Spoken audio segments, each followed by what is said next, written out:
quelles sont les particularités des médecins en investissement? Alors, je vais vous rappeler que en fait, un médecin, il a beaucoup d'années d'études et qu'il va généralement très bien gagner sa vie, mais plutôt tard par rapport à une personne normale. Et donc ça a des conséquences directes sur ses stratégies d'investissement. Le premier, c'est que comme il a moins de temps pour commencer vraiment à investir, il va falloir qu'il s'y mette dès le début. C'est-à-dire là où quelqu'un qui commencerait vraiment à bien gagner sa vie aux alentours de 25 ans, un médecin, il faudra qu'il attende sa trentaine en général. Et donc, il ne va pas falloir perdre la moindre année, c'est-à-dire dès qu'il commence à avoir des gros salaires. Donc, quand il fait des remplacements, par exemple, il peut commencer à bien gagner sa vie. Et c'est le moment immédiatement de s'y mettre et d'épargner quand même une part substantielle de son revenu.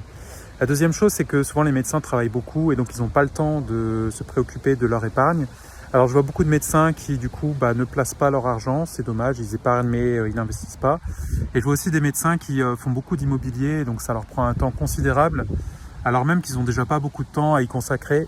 Donc ça, moi je peux que leur recommander une stratégie complètement passive dès le début, éviter l'immobilier ou en tout cas juste la pierre papier, par exemple les SCPI, mais d'éviter tout ce qui est immobilier en direct parce que ça demande de la gestion. Même si vous avez une agence locative, vous allez devoir gérer les problèmes.